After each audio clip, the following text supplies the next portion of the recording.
Hi అండి. అందరికీ నమస్కారం. వెల్కమ్ టు అవర్ ఛానల్ తెలుగువారి ముచ్చట్లు. ఈరోజు మనం చెప్పుకునే కథ పేరు సురేఖ.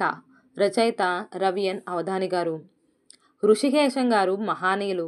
అతనిలా శ్రద్ధాశక్తులతో పనిచేసేవారు మా ఆఫీసులో మరొకరు లేరని చెప్పొచ్చు. ఆఫీస్ పనిలో అతనికి తెలియని విషయం లేదు. ఆయన మాకు నిఘంటువు లాంటివారు. కానీ ఏం లాభం? లక్ష్మీ కటాక్షం లేదు. సిరి చురుకన్నేసింది. అయినా తన లేమిని ఏం మాత్రం వెల్లడి చేయక చాలా గుట్టుగా కాలక్షేపం చేస్తారు.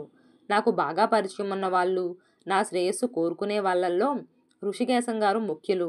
రోజు ఉదయం ఆఫీస్కి రాగానే ఋషికేశం గారికి నమస్కరించి ఆయన ఆశీస్సులు పొందటం నాకు అలవాటు. గత 2 రోజుల నుంచి నాకు ఋషికేశం గారి ఆశీస్సులు అందలేదు. ఆయన ఎందుచేతో ఆఫీస్కు రాలేదు. ఒకరిద్దరిని అడగ్గా ఆయన ఒంట్లో బాగాలేదని లీవ్ లెటర్ ఇచ్చారన్నారు. సాయంత్రం ఆఫీస్ వదలగానే ఋషికేశం గారికి ఎలా ఉందో చూద్దామని బయలుదేరాను. నేను ఇదివరకు ఎప్పుడూ ఋషికేశం గారి ఇంటికి పోలేదు. ఇదే మొదటి మారు. ఋషికేశం గారు వీధి గుమ్మంలో నించొని కేకేశాను.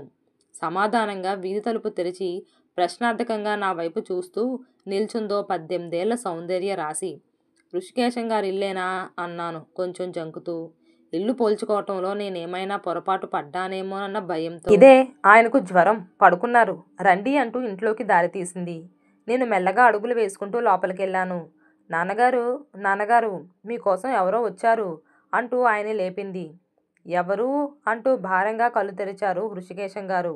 నమస్కారం, నేనేండి, పురుషోత్తాన్ని అన్నాను చేతులు జోడించి. నువ్వా?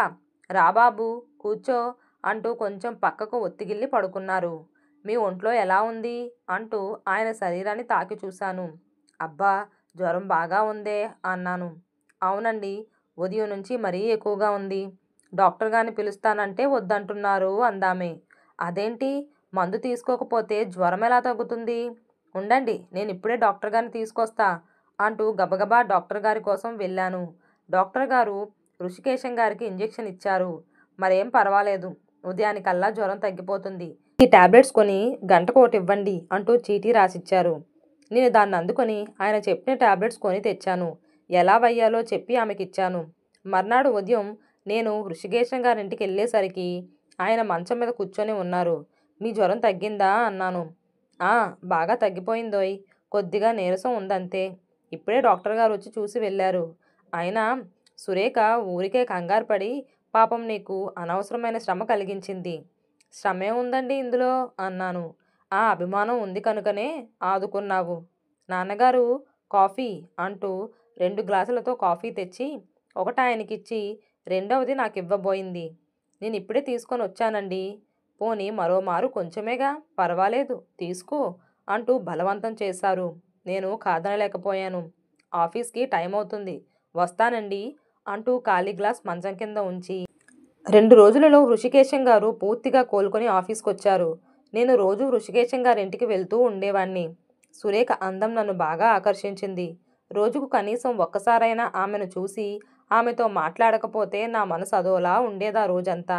నీతో ఒక ముఖ్యమైన విషయం మాట్లాడాలి, అర్జెంటుగా రా అని నాన్నగారి దగ్గర నుంచి ఉత్తరం వచ్చింది.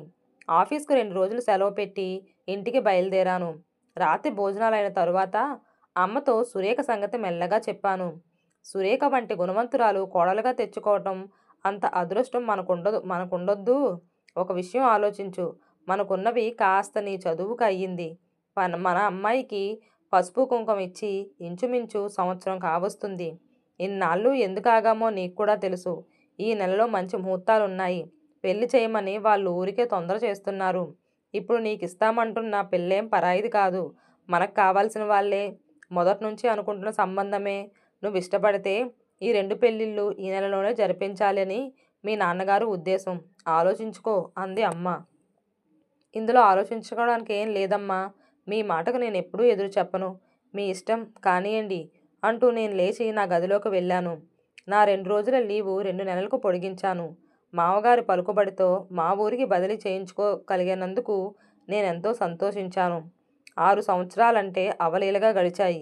ఒంట్లో బాలేదని 10 రోజులు సెలవు పెట్టి ఆ రోజే డ్యూటీలో జాయిన్ అయ్యాను.